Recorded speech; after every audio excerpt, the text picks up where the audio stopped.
भाइयों और बहनों, आज जब हम प्रभु के पवित्र उपस्थिति में एकत्रित हुए हैं तो यह कोई साधारण क्षण नहीं है। यह वह क्षण है जब स्वर्ग अपने द्वार खोलता है, जब ईश्वर का हृदय उन लोगों की ओर झुकता है जो टूटे हैं, जो प्रतीक्षा में हैं, जो हर रात आंसुओं से अपने तकिए भिगोते हैं, यह सोचकर कि हे प्रभु, क्या मैं कभी माँ बन पाऊंगी? क्या मैं कभी अपने बच्चे को अपनी गोद में ले सकूंगी? हम जानते हैं एक माँ का दिल कैसा होता है। वह जन्म से ही सृजन का प्रतीक है, और जब वही हृदय वर्षों तक इंतजार में सूख जाता है, जब उसकी कोख खाली रहती है, तो उसका दुख सिर्फ शारीरिक नहीं होता, वह आत्मा की गहराई तक चुभता है। यह दर्द सिर्फ माँ का नहीं, पिता का भी होता है। एक परिवार का हर कोना उस चुप्पी में रोता है जहां बच्चे की किलकारियां की जगह सिर्फ सन्नाटा पसरा होता है। प्यारे भाइयों और बहनों, कई बार समाज इस दर्द को और बढ़ा देता है। लोग अनजाने में कुछ ऐसे शब्द कह जाते हैं जो अंदर ही अंदर रहकर हमारी आत्मा को चुभते हैं। अभी तक कोई बच्चा नहीं हुआ क्या? कब तक इंतजार करोगे? क्या कोई डॉक्टर या किसी को दिखाया? कुछ ऐसे ही प्रश्न, और ये सिर्फ प्रश्न नहीं होते, तीर है जो बार बार हमारे दिल में धंसते हैं। आज इस प्रार्थना सभा के दौरान यीशु मसीह उन्हीं टूटे दिलों के पास आ रहे हैं। वे उन माताओं की ओर देख रहे हैं जो चर्चों में मोमबत्तियां जलाती हैं और अपने आंसुओं में प्रार्थना करती हैं। वे उन पिताओं के पास खड़े हैं जो बाहर से मजबूत दिखते हैं लेकिन भीतर ही भीतर टूट चुके हैं। यीशु आज हम सबसे कह रहे हैं, आओ मेरे शरीर और मेरे लहू के पास, क्योंकि जहां मेरा लहू बहा वहां जीवन फूटा, जहां मेरा शरीर टूटा वहां आशा फिर से खड़ी हुई। आज हम किसी साधारण आराधना में नहीं हैं। प्यारे भाई और बहनों, आज यह वह क्षण है जहां स्वर्ग और पृथ्वी मिल रहे हैं, जहां यीशु का पवित्र शरीर और लहू उन गर्भों में एक नया जीवन बोने वाला बीज बनेगा जो अब तक सोना है। मेरे प्यारे भाइयों और बहनों, जब यीशु मसीह ने क्रूस पर कहा, यह मेरा शरीर है जो तुम्हारे लिए तोड़ा जा रहा है, तब उन्होंने सिर्फ पापों की क्षमा ही नहीं की, उन्होंने जीवन की वह शक्ति दी थी जो मृत स्थानों में भी जीवन फूंक देती है।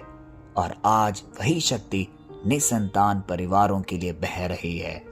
कई बार ऐसा होता है कि डॉक्टर तो कह देते हैं अब कोई उम्मीद नहीं है, रिपोर्ट भी कहती है बांझपन स्थायी है, अब यह नहीं टल सकती। लेकिन प्रभु का वचन कहता है, जहां मानव की सीमा खत्म होती है वहां परमेश्वर की एक नई शुरुआत होती है। याद करिए सारा को, जो इब्राहिम की पत्नी थी, बुजुर्ग थी, उम्मीद खत्म थी, पर जब ईश्वर ने कहा अगले वर्ष इस समय तेरे घर पर पुत्र होगा, तब असंभव भी संभव हुआ।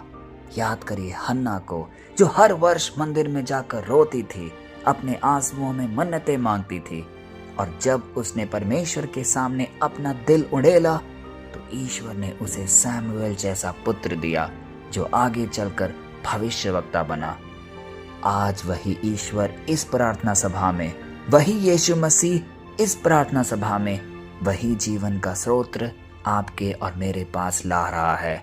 वह यह कह रहा है, मेरा शरीर तुम्हारे भीतर नया जीवन बोने वाला है, मेरा लहू तुम्हारे गर्भ को जीवित करे, मेरे वचन से तुम्हारे आंसुओं की जमीन में खुशी की फल छूटे। आज वही ईश्वर, वही यीशु मसीह इस प्रार्थना सभा में अपने जीवन के द्वारा हमारे लिए एक नया स्रोत खोलने जा रहे हैं। वह हमसे कह रहे हैं, मेरा शरीर तुम्हारे भीतर नया जीवन बोने वाला बने, मेरा लहू तुम्हारे गर्भ को जीवित करे, मेरे वचन से तुम्हारे आंसुओं की जमीन में खुशी फिर से लौटे। हाँ प्रियजनों, यीशु का शरीर सिर्फ रोटी नहीं है, वह जीवन की गहराई है, और यीशु का लहू सिर्फ दाखरस नहीं है, वह सृष्टि की आत्मा है। जब यह शरीर और लहू तुम्हारे भीतर कार्य करेगा तो बांझपन का हर श्राप टूट जाएगा, निराशा की हर दीवार गिर जाएगी और मृत्यु की हर जंजीर खुल जाएगी। आज इस क्षण में, इसी वक्त हम प्रभु की आत्मा से गुहार लगाएं कि हर उस घर को वो देखें जहां रातें नींद में नहीं बल्कि आंसुओं में बीत रही है। प्रभु की आंखें हर उस माँ की ओर लगी है जो अपने गर्भ के लिए आज प्रार्थना कर रही है। यीशु कहते हैं, डर मत, मैं तेरा प्रभु हूँ, तेरी कोख में मैं अपना जीवन रखूंगा। भाइयों और बहनों, यह कोई कल्पना नहीं, यह एक आत्मिक सत्य है। जब हम प्रभु के शरीर और लहू के सहभागी होते हैं तो हम उसमें शामिल होते हैं जो मृत्यु पर भी विजयी हुआ, और वही विजय आज वह हमारे जीवन में उतारेगा। आज प्रभु कह रहे हैं, तू बांझ नहीं कहलाएगी, मैं तेरे आंसुओं को देख चुका हूँ, तेरी कोख में एक बड़ा चमत्कार होने वाला है। प्यारे भाइयों और बहनों, यीशु का शरीर और लहू कोई प्रतीक मात्र नहीं है, वे जीवित शक्ति है। जब हम मसीह के इस रहस्य को समझते हैं तो यह हमारे जीवन की दिशा ही बदल देती है, क्योंकि शरीर वह स्थान है जहाँ परमेश्वर ने अपनी दिव्यता को मानवता में ढाला, और लहू वह धारा है जिसने मृत्यु को हराकर जीवन को जन्म दिया। जब कोई माँ ये सुनती है कि वह माँ नहीं बन सकती तो उसके भीतर कुछ मर सा जाता है, उसकी उम्मीदें, उसके सपने और उसका विश्वास भी। लेकिन आज प्रभु कहते हैं, तू उस बात पर मत रुक जो डॉक्टर ने कहा, मैं वह ईश्वर हूँ जिसने मिट्टी से जीवन रचा। यीशु का शरीर आज हमसे कह रहा है, मैंने तेरे लिए स्वयं को तोड़ा ताकि जो टूटा है वो फिर जुड़ जाए। और यीशु का लहू यह कह रहा है, मैंने तेरे लिए बहा ताकि जो सूखा है वह फिर से हरा हो जाए। सोचिए जरा, जब क्रूस पर यीशु का शरीर टूटा और लहू बहा तो धरती हिल गई। आखिर क्यों? क्योंकि सृष्टि ने महसूस किया कि जीवन का स्रोत अब फिर से प्रवाहित होने वाला है, और आज वही प्रवाह तुम्हारे घर की ओर बढ़ रहा है। जहां वर्षों से सिर्फ चुप्पी थी, वहां अब परमेश्वर कह रहा है, मैं वहां किलकारी बो रहा हूं। कई बार हमें ऐसा लगता है कि ईश्वर ने हमें तो भुला ही दिया है। महीने दर महीने, साल दर साल प्रतीक्षा बढ़ती ही जाती है और मन में एक आवाज उठती है, हे प्रभु, मैं ही क्यों?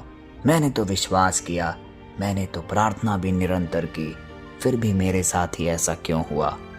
पर याद रखिए, जब हन्ना रो रही थी, मंदिर के बाहर सब ने उसे गलत समझा।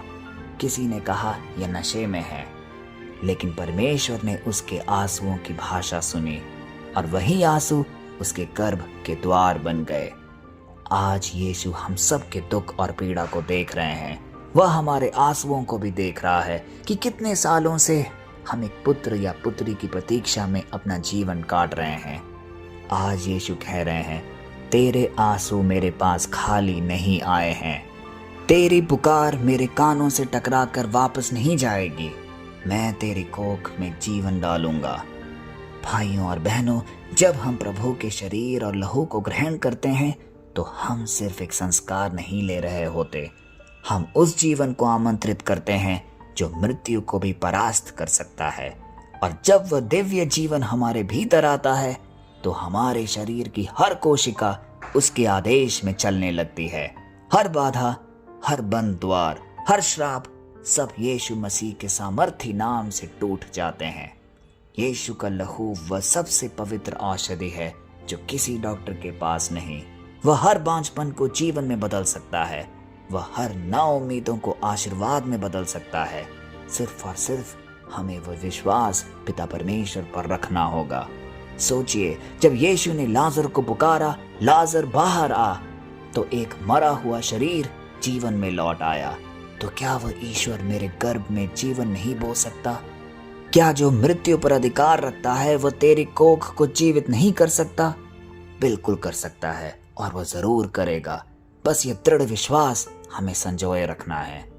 प्यारे भाई और बहनों, यीशु का शरीर सिर्फ वह रोटी नहीं जो हम चर्च में ग्रहण करते हैं, वह एक जीवन का स्रोत है।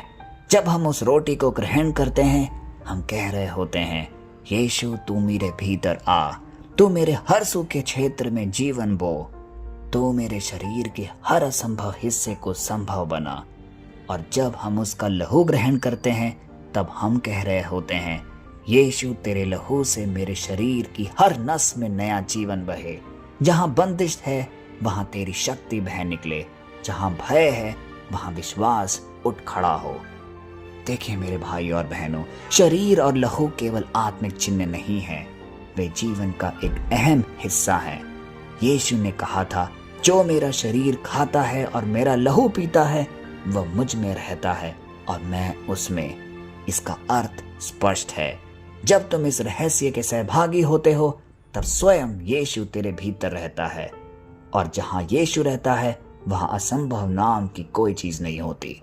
तो आज हम इस प्रार्थना सभा में अपनी आत्मा से ये घोषणा करते हैं, हर वह माँ जो वर्षों से रो रही है, हर वह पिता जिसकी आंखें थक चुकी है, हर वह घर जहां उम्मीदें बुझ चुकी है, यीशु के शरीर और लहू की शक्ति से जीवन फिर बहने लगे।